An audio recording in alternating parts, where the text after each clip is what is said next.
Hello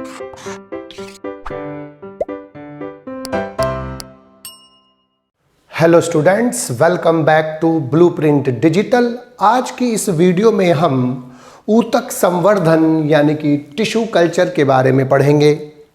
video को start करने से पहले हमारे चैनल को सब्सक्राइब करें और बेल आइकन दबाना न भूलें, जिससे हमारे लेटेस्ट वीडियोस की नोटिफिकेशन आपको प्राप्त होती रहे। अब हम आज के टॉपिक पर आते हैं।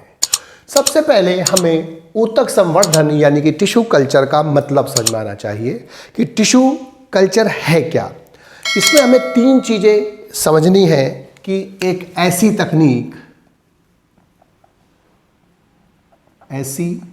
तकनीक जिसमें जीव के छोटे से भाग यानी कि सेल या टिश्यू का कोई पार्ट या ऑर्गन का कोई पार्ट, छोटे से भाग से एसेप्टिक कंडीशन यानी कि सूक्ष्म जीव रहित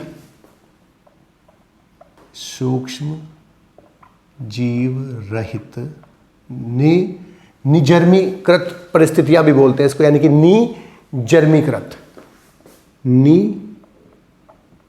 निजर्मीकृत परिस्थितियों, यानी कि एसेप्टिक कंडीशन का मतलब जहां पर रोग उत्पन्न करने वाले या जो नुकसान पहुंचाने वाले सूक्ष्म जीव है, जर्म्स है, वो ना हो निजर्मीकृत परिस्थितियों में यानी कि एसेप्टिक कंडीशंस में कल्चर मीडियम में यानी कि संवर्धन माध्यम में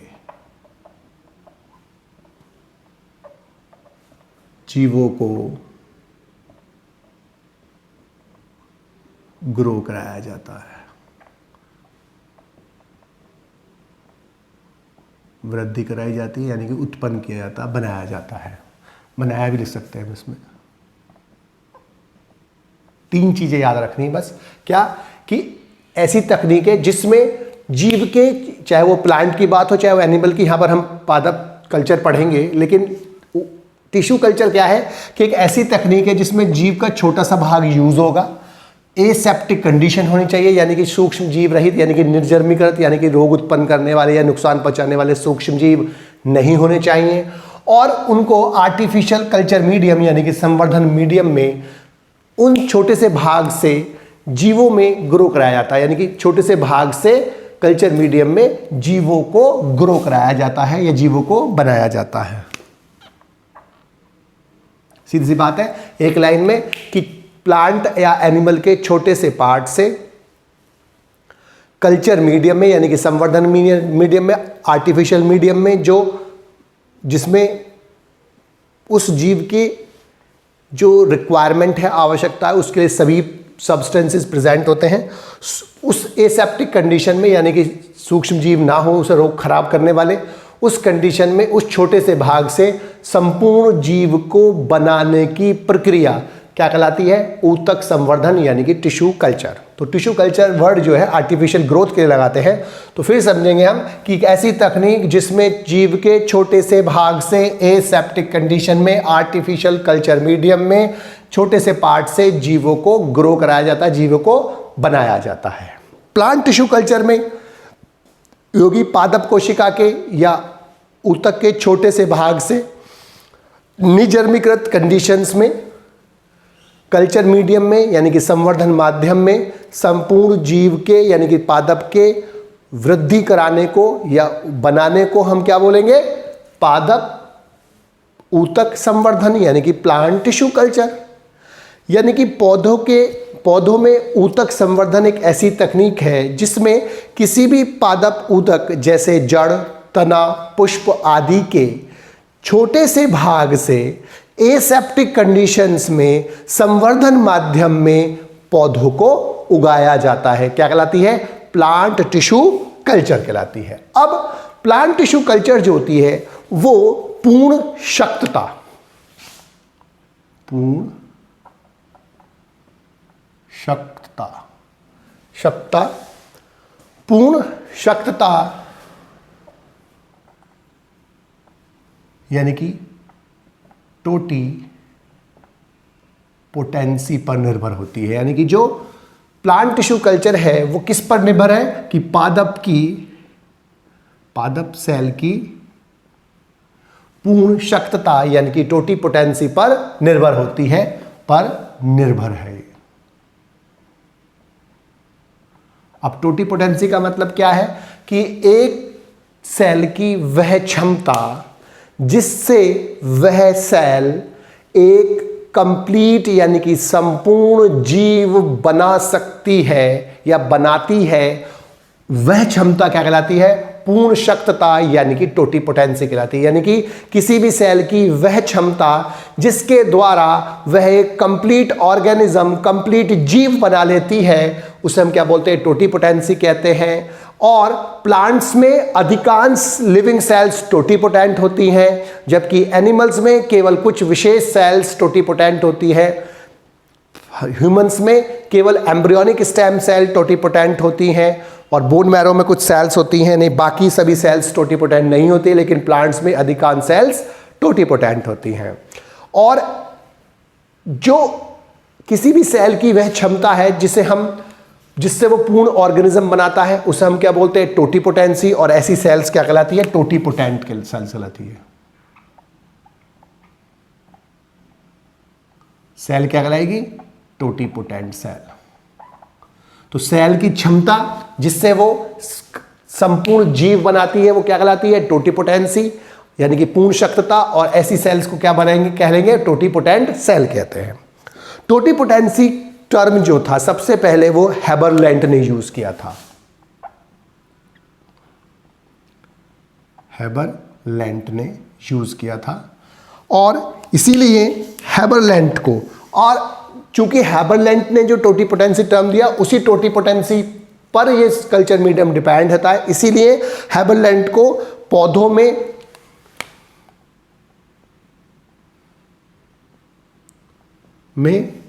ऊतक संवर्धन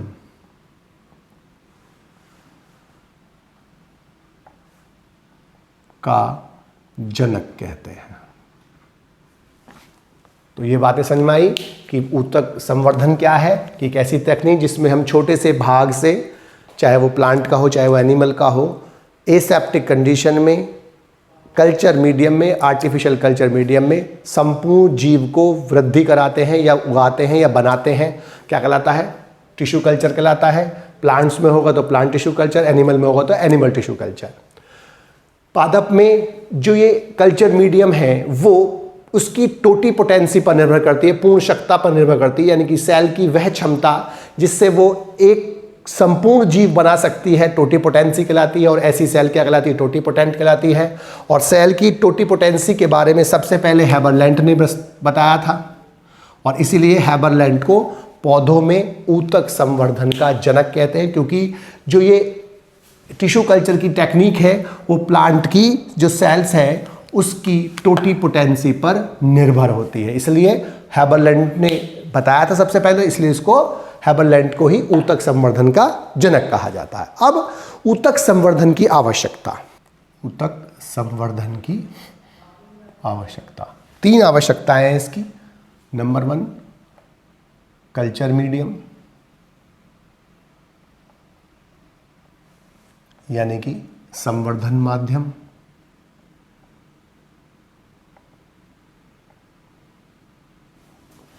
दूसरा एक्सप्लांट,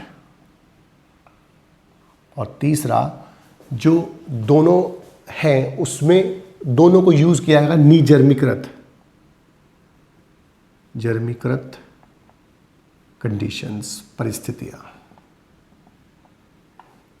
यानी कि एसेप्टिक कंडीशन।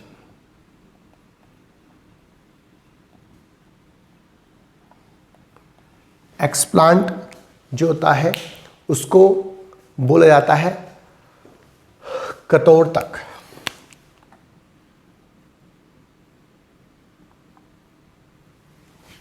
कर्तोतक यानी कि एक्सप्लांट। अब संवर्धन माध्यम क्या होता है? एक ऐसा माध्यम जिसमें जल तथा अन्य आवश्यक पदार्थ उपस्थित होते हैं जो उस प्लांट या जो भी हम यूज कर रहे हैं, ऑर्गेनिज्म, एनिमल हो तो एनिमल में, प्लांट है तो प्लांट में, उस प्लांट की ग्रोथ के लिए आवश्यक होते हैं। यानी कि एक ऐसा कृत्रिम माध्यम, आर्टिफिशियल मीडियम, जिसमें पादप की आवश्यकताओं के समस्त पदार्थ उस मात्रा में उपस्थित होते हैं जो उस पादप को आवश्यक होते हैं। क्या कहलाता है? कल्चर मीडियम कहलाता है। अब कल्चर मीडियम में क्या होते क्या है? सबसे पहले कार्बन सोर्स होता है, एक कार्बन स्रोत, जो क्या होता है? नॉर्मली सुक्रोज होता है। कार्बन स्रोत कौन होता है? सुक्रोज होता है। और अकार्बनिक लवण, कार्बनिक लवण, विटामिन्स, अकार्बनिक लवण,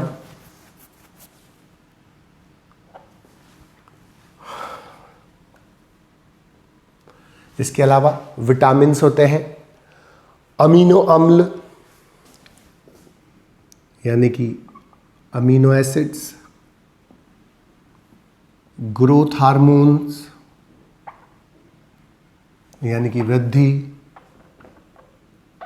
हार्मोन जैसे ऑक्सिन एंड साइटोकाइनिन। अगर आवश्यकता होती है तो एक ठोस बनाने वाला सब्सटेंस जैसे अगार अगार या कोई अन्य सब्सटेंस भी उसमें डाल दिया जाता है। एक्सप्लांट क्या होता है कि वो छोटा सा पार्ट प्लांट का, चाहे जड़ का हो, तने का हो, किसी भी जगह का हो, जो कल्चर मीडियम में यूज होता है और जो आगे जाकर वृद्धि करके एक नए पादप का निर्माण करता है, क्या कहलाता है? एक्सप्लांट का। तो एक्सप्लांट का मतलब पादप का, चाहे जड़ का, तने का, या कोई सभी पार्ट जो कल्चर मीडियम में यूज होता है, कल्चर मीडियम में डाला जाता है, संवर्धन माध्यम में डाला जाता है और टिश्यू कल्चर में यूज होता है और जो आगे जाकर वृद्धि करके नया जीव बनाता है, क्या कहता है? एक्सप्लांट कहलाता है। और तीसरा होता है निर्जर्मीकृत कंडीशन यानी कि एसेप्टिक कंडीशन। इसमें कल्चर मीडियम के लिए जो वेसल्स हैं, उपकरण जो हैं वो आते हैं, प्लस इसके अंदर जो माध्यम का निर्जलीकरण है या जो एक्सप्लांट का निर्जीकरण है वो निर्जर्मीकृत कंडीशंस में आता है। अब इसके चरण देखेंगे हम। चरण, अब सबसे पहले हम क्या काम करते हैं कि एक एक्सप्लांट तैयार करते हैं। कोई भी प्लांट का पार्ट लिया, जैसे जड़, तना, पुष्प, कुछ भी हो सकता है, उसमें से हमने एक छोटा सा पार्ट काटा और उस छोटे से पार्ट को हम क्या बोलते हैं? एक्सप्लांट। तो सबसे पहला चरण क्या है कि सबसे पहले हम पादप में से एक्सप्लांट प्राप्त करते हैं और उसको सूक्ष्म जीव मुक्त करते हैं, अर्थात उसका स्टेरिलाइजेशन करते हैं, उसको निजर्मीकृत करते हैं, अर्थात उसमें कोई अगर माइक्रोब्स है पहले से तो वो उस कल्चर मीडियम में उसकी वृद्धि को रोक सकता है, उसको नष्ट कर सकता है। इसलिए सबसे पहले हम पादप प्लांट में से कोई भी जड़, तना, पुष्प, किसी भी पार्ट से हम छोटा सा पार्ट तैयार करते हैं जिसे हम क्या बोलते हैं? एक्सप्लांट कहते हैं। और एक्सप्लांट को अब हम निजर्मीकृत करते हैं, स्टेरिलाइज करते हैं, अर्थात उसमें अगर कोई जर्म होगा तो उसको हम किसी भी केमिकल की सहायता से निजर्मीकृत करते हैं। उसके बाद अब हम इसमें कल्चर मीडियम तैयार करते हैं वेसल्स के अंदर, किसी भी बर्तन में। और कल्चर मीडियम में क्या होगा? वो सभी चीज़ें होंगी, जैसे सुक्रोज होगा, विटामिन्स होंगे, लवण होंगे, अमीनो एसिड्स होंगे, ग्रोथ हार्मोन, ऑक्सिन, जिबरेलिन, जो भी इस प्लांट को आवश्यक होता है जितनी मात्रा में वो डाले जाएंगे जल के अंदर और उसको कल्चर मीडियम बनाएंगे। आवश्यकता अनुसार इसमें ठोस करने वाला कोई सब्सटेंस जैसे अगार अगार भी यूज़ किया सकता है। और इसके बाद थर्ड है इस एक्सप्लांट को इसमें ट्रांसफ़र कर देते हैं। तो पहले चरण में सबसे पहले हम एक्सप्लांट तैयार करते हैं, और उसका निर्जर्मीकृत करते हैं उसको, यानी कि उसको जर्म फ्री करते हैं। दूसरे में हम कल्चर मीडियम बनाते हैं और तीसरे में उस कल्चर मीडियम को स्टेरिलाइज करके, निर्जर्मीकृत करके अब एक्सप्लांट को उसमें ट्रांसफ़र कर देते हैं। अब इसके अंदर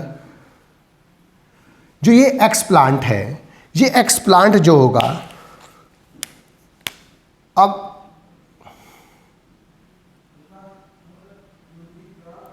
एक कैलस का निर्माण करता है। कैलस का मतलब क्या होता है?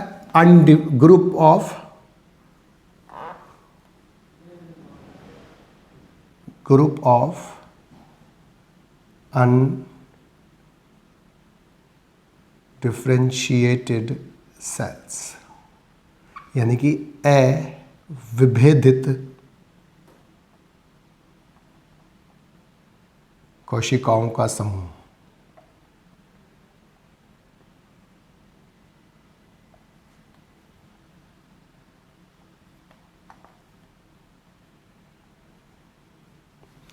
अविभेदित कोशिकाओं का समूह, हम बोलते हैं कैलस। और इसमें सारी सेल्स कैसी होती है? समान प्रकार की होती है, होमोजीनस मास होता है और इसके अंदर कोई भी सेल डिफरेंशिएट नहीं होती, विभेदित नहीं होती। डिफरेंशिएशन वह प्रक्रिया होती है जिसमें समान प्रकार की सेल्स अलग अलग प्रकार के ऊतकों और अंगों में मॉडिफाइड हो जाती हैं, रूपांतरित हो जाती हैं। उस प्रोसेस को हम क्या बोलते हैं?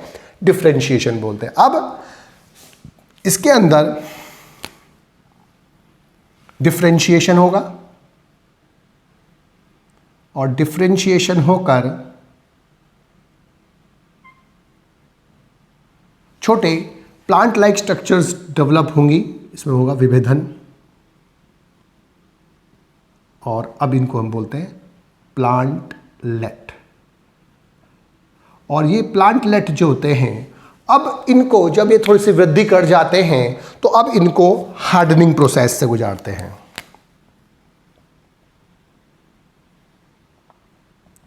हार्डनिंग, और उसके बाद ग्रो इन सॉइल। हार्डनिंग एक ऐसी प्रक्रिया होती है जिसमें हम टिश्यू कल्चर से उत्पन्न जो छोटे से प्लांट लाइक स्ट्रक्चर, जिसे कभी कभी सीडलिंग बोल देते हैं लेकिन हम प्लांटलेट बोलते हैं, इन प्लांटलेट्स को सॉइल के अंदर लगाने से पहले किसी गमले और किसी अन्य चीज में कल्चर मीडियम से बाहर निकालकर ग्रो कराते हैं, जिससे वो इन बाह्य परिस्थितियों में, यानी कि जो आंतरिक परिस्थितियां थी कल्चर मीडियम की, उससे निकालकर उसको बाह्य परिस्थितियों में रखते हैं, जिससे वो उसके बाह्य परिस्थितियों में एक्लेमेटाइज हो जाए, यानी कि उसके अंदर वो अनुकूलित हो जाए और वो अपने जो ग्रोथ है वो उस मीडियम में करना प्रारंभ कर दे जिसमें वो अब पहली बार आया है। क्योंकि इससे पहले वो कल्चर मीडियम में ग्रो कर रहा था, लेकिन अब वो किस में कराया था? सॉइल में बाहर की तरफ ग्रो कराते हैं और उसको कंट्रोल टेम्परेचर में कराते हैं। नॉर्मली ग्रीन हाउस में कराते हैं। ग्रीन हाउस कांच का एक ऐसा बंद स्पेस होता है जिसमें कंट्रोल टेम्परेचर, कंट्रोल कंडीशंस में प्लांट्स को ग्रो कराया जाता है। तो उसमें फिर हार्डनिंग प्रोसेस से गुजारते हैं। हार्डनिंग प्रोसेस से जब उसमें वो एक्लेमेटाइज हो जाएगा, वहाँ पर वो अनुकूलित हो जाएगा, तो उसको निकाल कर फिर आप कहीं पर भी सॉइल के अंदर ग्रो कराए थे। तो सबसे पहले इसमें 6-7 स्टेप है। सबसे पहले हम किसी भी प्लांट से एक्सप्लांट तैयार करेंगे। एक्सप्लांट तैयार करने का मतलब उसके किसी भी पार्ट से, जैसे जड़ से, तना से, पुष्प से, किसी भी पार्ट से एक छोटा सा पार्ट काट कर अलग कर लेते हैं, जिसे अब हम क्या बोलते हैं? एक्सप्लांट। दूसरा, एक्सप्लांट को अब हम किसी भी केमिकल की सहायता से निजर्मीकृत करते हैं, स्टेरिलाइज करते हैं, अर्थात उसे जर्म फ्री बनाते हैं, क्योंकि अगर इसमें जर्म होगा तो ये इसको डिस्ट्रॉय कर देगा। इसके बाद कल्चर मीडियम तैयार करते हैं और कल्चर मीडियम को भी स्टेरिलाइज करते हैं, यानी कि निजर्मीकृत करते हैं। इसके बाद अब एक्सप्लांट को कल्चर मीडियम में ट्रांसफर कर देते हैं और इस कल्चर मीडियम में ट्रांसफर करने के बाद अब ये जो एक्सप्लांट है ग्रो करेगा और ग्रो करके अब एक सेल्स का ग्रुप बनाएगा, वृद्धि करेगा, ग्रो करके अनडिफरेंशिएटेड सेल्स का ग्रुप बनाएगा, जिसे हम क्या बोलते हैं? कैलस बोलते हैं, यानी कि अविभेदित कोशिकाओं का समूह। अब ये अविभेदित कोशिकाओं के समूह में विभेदन होगा और विभेदन होने से अब ये प्लांट लाइक स्ट्रक्चर्स में कन्वर्ट हो जाएगा, जिन्हें हम प्लांटलेट्स बोलते हैं। प्लांटलेट्स को कुछ समय तक ग्रो कराने के बाद अब इसमें से निकालकर ग्रीन हाउस में नॉर्मली इसको हार्डनिंग प्रोसेस से गुजारते हैं। हार्डनिंग प्रोसेस में क्या काम करते हैं कि इसको जो एसेप्टिक कल्चर मीडियम वाला था कंडीशन, उससे निकालकर ग्रीन हाउस के अंदर कंट्रोल कंडीशंस के अंदर अब सॉइल के अंदर ग्रो कराने की कोशिश करते हैं, जिससे वो वहाँ जाकर एक्लेमेटाइज हो जाएगा, वहाँ जाकर अनुकूलित हो जाता है। और अनुकूलित होने के बाद अब इसको जब ये वहाँ पर अनुकूलित हो जाएगा तो वहाँ से निकालकर अब इसको किसी भी जगह सॉइल में वृद्धि करा लेते हैं, ग्रो करा लेते हैं। इसके बाद अब इसके लाभ क्या है, कल्चर मीडियम के लाभ क्या है। कल्चर मीडियम का जो सबसे प्रमुख और पहला लाभ है वो क्या है कि जो कल्चर मीडियम है उसमें हम छोटे से पार्ट से संपूर्ण ऑर्गेनिजम्स को ग्रो कराते हैं। तो इस विधि में हम अत्यंत कम समय में हजारों ऑर्गेनिजम्स का, हजारों पादपों का निर्माण कर सकते हैं और ऊतक संवर्धन में बहुत कम समय में, यानी कि टिश्यू कल्चर में बहुत कम समय में हजारों जीवों के निर्माण की प्रक्रिया क्या कहलाती है, micro propagation. Micro propagation. Micro propagation का मतलब क्या है कि इसको हम क्या बोलते हैं, सूक्ष्म प्रवर्धन। माइक्रो माने क्या होता है, सूक्ष्म प्रवर्धन। तो सबसे पहला लाभ क्या है कि बहुत कम समय में हम छोटे से प्लांट पार्ट से हजारों प्लांट्स प्राप्त कर सकते हैं और बहुत कम समय में कल्चर मीडियम के द्वारा या टिश्यू कल्चर के द्वारा हजारों प्लांट्स विकसित कराने की ये तकनीक क्या कहलाती है, माइक्रो प्रोपगेशन यानी कि सूक्ष्म प्रवर्धन कहलाती है। इसके बाद जो ये ऑर्गेनिज्म बने हैं, माना फॉर एग्जांपल ये एक प्लांट पार्ट था, इससे एक्स प्लांट बनता है और इस एक्स प्लांट से जो नए प्लांट्स बनते हैं और वो ये प्लांट्स इस जैसे होंगे आनुवंशिक रूप से भी और मॉर्फोलॉजिकली और जेनेटिकली भी, और इन प्लांट्स को हम बोलते हैं क्लोन्स।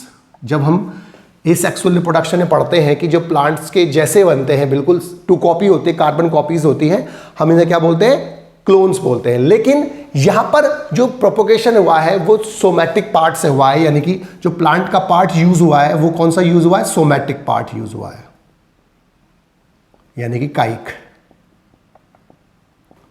कायिक पार्ट का मतलब होता है संरचना बनाने वाला, संरचना बनाने वाला जो पार्ट होता है हम उसे क्या बोलते हैं, सोमैटिक यानी कायिक। और जो जनन भाग लेता है वो रिप्रोडक्टिव या जनन पार्ट होता है।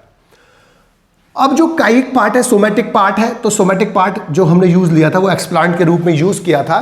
तो जो उसके कैरेक्टर्स होंगे वो मॉर्फोलॉजिकली यानी कि आकारिकी रूप से भी और वो जेनेटिकली यानी कि आनुवांशिक रूप से भी वो इस प्लांट के जैसा होगा और इसको क्या बोलते हैं, क्लोन्स। लेकिन चूंकि ये सोमैटिक पार्ट से यूज हुआ है इसलिए इसको हम बोलते हैं सोमोक्लोन्स। सोमोक्लोन्स। और जो इसके अंदर एक वर्ड यूज होता है सोमोक्लोनल वेरिएशंस, यानी कि सोमोक्लोनल विभिन्नताएं। हिंदी में भी सोमोक्लोनल ही बोलते हैं इसको, सोमोक्लोनल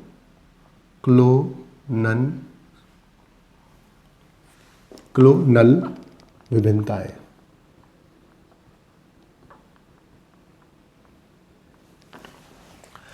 तो माइक्रो प्रोपगेशन में जो किसी भी प्लांट पार्ट से एक्स प्लांट से नया प्लांट्स डेवलप कराते हैं तो वो बिल्कुल कार्बन कॉपी होती है उसी प्लांट जैसी जिस प्लांट से हमने पार्ट लिया है। और उस प्रकार के जो प्लांट्स बनते हैं, जब हम एक जैसे कार्बन कॉपीज बनते हैं हम उन्हें क्या बोलते हैं, क्लोन्स बोलते हैं। लेकिन यहां पर टिश्यू कल्चर में जो नए प्लांट्स क्लोन बनते हैं किसी भी प्लांट के, हम उन्हें क्या बोलते हैं, सोमोक्लोन्स बोलते हैं।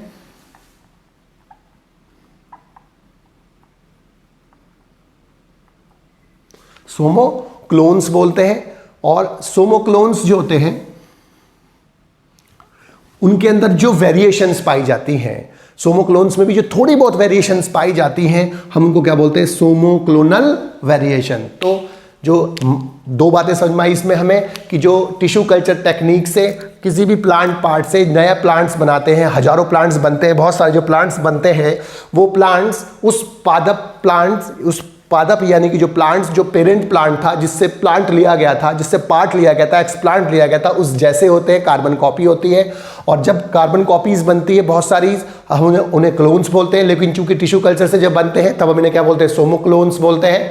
और जो सोमोक्लोन्स यानी कि उन पादपों में जो विभिन्नताएं पाई जाती है सोमोक्लोन्स में, हम उन्हें क्या बोलते हैं, सोमोक्लोनल वेरिएशन बोलते हैं। दूसरा जो सबसे इंपॉर्टेंट इसके अंदर एडवांटेज है वो है कि डिजीज्ड यानी कि रोगी पादप से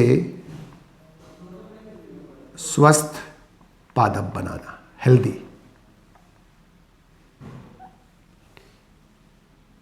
हेल्दी प्लांट बनाना। अगर कोई प्लांट डिजीज्ड है तो डिजीज्ड प्लांट से स्वस्थ प्लांट यानी कि हेल्दी प्लांट बनाना इसका सेकंड सबसे बड़ा एडवांटेज है टिश्यू कल्चर का। जैसे अगर कोई प्लांट वायरस यानी कि विषाणु से संक्रमित है तो विषाणु से संक्रमित होने पर भी उसका मेरिस्टेमेटिक पार्ट यानी कि विभज्योतक, अक्षीय और कक्षीय, जो मेरिस्टेम होता है, विभज्योतक ऊतक होता है, उसके अंदर वायरस उपस्थित नहीं होता, उसमें वायरस का संक्रमण नहीं होता, क्योंकि अभी जो मेरिस्टेमेटिक सेल हैं वो उनमें अभी अनडिफरेंशिएटेड सेल्स है, बन रही हैं सेल्स, उनके अंदर केवल प्राइमरी वाल्स होती है, प्लाज्मोडेस्माटा नहीं होते हैं, और प्लाज्मोडेस्माटा ना होने के कारण अभी वो एक सेल से दूसरी सेल में वायरस संक्रमित नहीं पहुंच पाता, संक्रमित वायरस वहां नहीं पहुंच पाता। इसीलिए अगर हमने किसी भी मेरिस्टेमेटिक पार्ट से, अगर डिजीज पार्ट प्लांट से हम क्या करेंगे, मेरिस्टेम से यानी कि विभज्योतक से पार्ट लेंगे और इसको हम विट्रो में कल्चर कराएंगे, और कल्चर कराने से अब वो डिजीज्ड पादप के उस पार्ट से, मेरिस्टेमिक पार्ट से जो प्लांट बनेगा वो कैसा बनेगा, स्वस्थ पादप बनेगा। तो दूसरा सबसे बड़ा एडवांटेज क्या है टिश्यू कल्चर का, कि हम किसी डिजीज प्लांट से, क्योंकि अगर कोई डिजीज प्लांट है लेकिन उसके अंदर क्वालिटी बहुत जबरदस्त थी, तो हम उसको अगर नया प्लांट बनाना चाहे तो हम उस डिजीज पार्ट के उस मेरिस्टेमेटिक पार्ट से निकालकर, अब पार्ट को निकालकर स्वस्थ पादप उससे तैयार कर सकते हैं। तीसरा, इस विधि से बिना बीजों के, बिना सीड्स के भी नए प्लांट्स डेवलप किए जा सकते हैं, क्योंकि इनमें किसी भी प्लांट पार्ट का छोटा सा पार्ट यूज किया जाता है, जड़ का, तने का, पुष्प का, किसी का भी। चौथा, जिनमें सेक्सुअल रिप्रोडक्शन नहीं होता, जैसे केला है, कुछ अन्य वैरायटीज होती हैं जिनमें सेक्सुअल रिप्रोडक्शन नॉर्मली नहीं होता, वायबल सीड्स उनमें नहीं प्रोड्यूस होते, उनमें जो प्रजनन होता है, वेजिटेटिव प्रोपोगेशन होता है, तो उन प्लांट्स में भी टिश्यू कल्चर की सहायता से हम नए पादप बना सकते हैं, नए प्लांट्स डेवलप कर सकते हैं। इसके अलावा इस विधि में जो ट्रांस जीन्स होती है, जो बाहर की जीन्स होती है, वो हम टिश्यू कल्चर की सहायता से प्लांट्स में डेवलप करा सकते हैं, विकसित करा सकते हैं, उनके अंदर उसके अंदर इंट्रोड्यूस करा सकते हैं। इसके अलावा इस विधि में असंख्य क्लोन वर्ष भर तैयार कर सकते हैं, यानी कि इसमें किसी भी विशेष जलवायु में, इन्वायरमेंटल कंडीशंस में प्लांट्स का ग्रो कराने में कोई भी दिक्कत नहीं आती, यानी कि इसको हम पूरे साल किसी भी जलवायु में, किसी भी सीजन में हम इस प्लांट के प्रोसेस को कर सकते हैं, और इसके कारण हम किसी भी व्यावसायिक पादप का, यानी किसी भी व्यावसायिक फसल का पूरे साल उसको उगा सकते हैं, उसको पूरे साल हम उसको ग्रो करा सकते हैं। और इसका हम जो यूज करते हैं वो इलायची में, आलू में और कुछ अन्य प्लांट्स में इसका यूज करते हैं कि माइक्रो प्रोपोगेशन से हम पूरे साल उस प्लांट को ग्रो करा सकते हैं। कायिक संकरण यानी कि सोमैटिक हाइब्रिडाइजेशन के बारे में पढ़ेंगे। कायिक संकरण यानी कि सोमैटिक हाइब्रिडाइजेशन का मतलब क्या है कि जब दो भिन्न भिन्न प्रकार अथवा प्रजातियों की सेल्स को पृथक करके, सेल्स के को विलग हुए, सेल से विलग हुए यानी कि अलग हुए प्रोटोप्लास्ट यानी कि जीव द्रव्यों का फ्यूजन कराकर नया हाइब्रिडाइजेशन करके प्लांट डेवलप करते हैं, तब हम इसे क्या बोलते हैं, सोमैटिक हाइब्रिडाइजेशन। यानी कि सोमैटिक हाइब्रिडाइजेशन का मतलब दो भिन्न भिन्न प्रकार की अथवा प्रजातियों की सेल्स से पृथक हुए विलग हुए प्रोटोप्लास्ट के फ्यूजन से नए पादप निर्माण की प्रक्रिया कायिक संकरण यानी कि सोमैटिक हाइब्रिडाइजेशन कहलाती है। सोमैटिक हाइब्रिडाइजेशन में हम सबसे पहले क्या काम करते हैं कि चयनित पादप, दो पादप लिए, उनकी दोनों सेल्स को अलग अलग कर लिया, दोनों की सेल्स अलग अलग कर ली, एक सेल ये और दूसरे की सेल ये वाली। इन दोनों पर सेल वॉल होगी।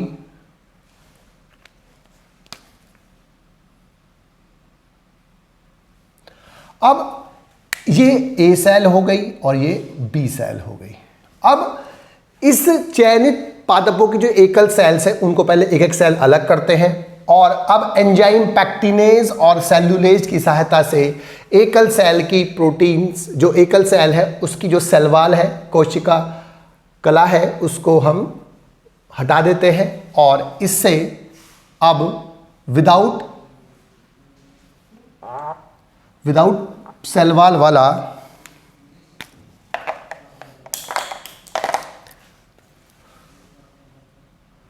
प्रोटोप्लाज्म प्राप्त होता है और ऐसे प्रोटोप्लाज्म को हम बोलते हैं प्रोटोप्लास्ट, यानी कि सेल वॉल फ्री प्रोटोप्लाज्म को हम क्या बोलते हैं? प्रोटोप्लास्ट। जब प्रोटोप्लाज्म में से सेल वॉल निकाल दी जाती है तब हम उसे क्या बोलते हैं? प्रोटोप्लास्ट कहते हैं प्लांट्स में।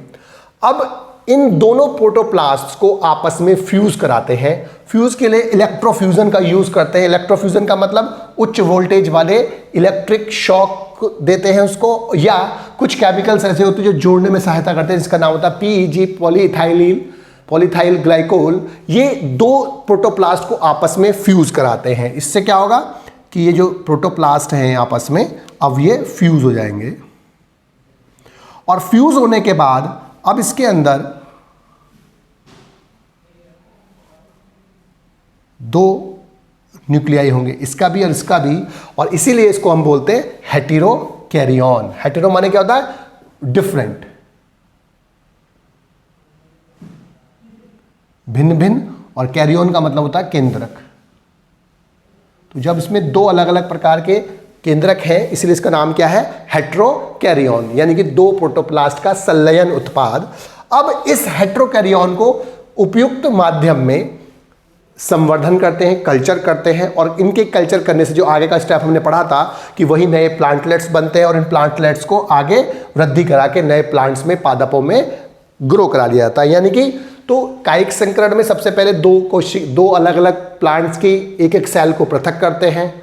एंजाइम पैक्टिनेज और सेलुलेज की सहायता से उनकी सेल वॉल का पाचन कर देते हैं, जिससे नेक्ड प्रोटोप्लाज्म बनता है जिन्हें हम प्रोटोप्लास्ट कहते हैं। इलेक्ट्रोफ्यूजन या किसी केमिकल जैसे PEG की सहायता से इन दोनों की जो प्रोटोप्लास्ट है इनको फ्यूज करा देते हैं और फ्यूज कराने के बाद अब इसको क्या कराएंगे? हेटेरोकैरियोन को क्या कराएंगे? कल्चर मीडियम में ग्रो कराएंगे और कल्चर मीडियम में अब क्या बनाएंगे? ये प्लांटलेट्स बनाएंगे और प्लांटलेट्स ग्रो करके आगे प्लांट्स बनाएंगे। जैसे टमाटर और आलू के प्रोटोप्लास्ट को फ्यूज करके पोमैटो बनाया गया और पोमैटो जो है उसके अंदर आलू और टमाटर दोनों के संयुक्त गुण पाए जाते थे, लेकिन दुर्भाग्यवश इस पादप के व्यावसायिक उपयोग के लिए जो वंचित कैरेक्टर्स थे, डिजायरेबल कैरेक्टर्स थे, वो अभिलक्षण प्राप्त नहीं हो पाए, इसीलिए इसका जो यूज है वो नहीं हो पाया। अन्यथा फ्यूचर में और बहुत सारे ऐसे प्लांट्स जो हैं उनके दो के प्रोटोप्लाज्म को फ्यूज करके आगे जाकर अच्छे पादप बनाए जा सकेंगे। बच्चों, आज की इस वीडियो में बस हम इतना ही पढ़ेंगे। हमारी इस वीडियो को आप लाइक करें और अपने दोस्तों के साथ शेयर करें। यदि आपका कोई डाउट है तो आप हमें कमेंट करके बता सकते हैं। इस अध्याय को और अच्छे से पढ़ने और समझने के लिए आप चित्रा प्रकाशन की बुक एक्टिव जीव विज्ञान की सहायता भी ले सकते हैं।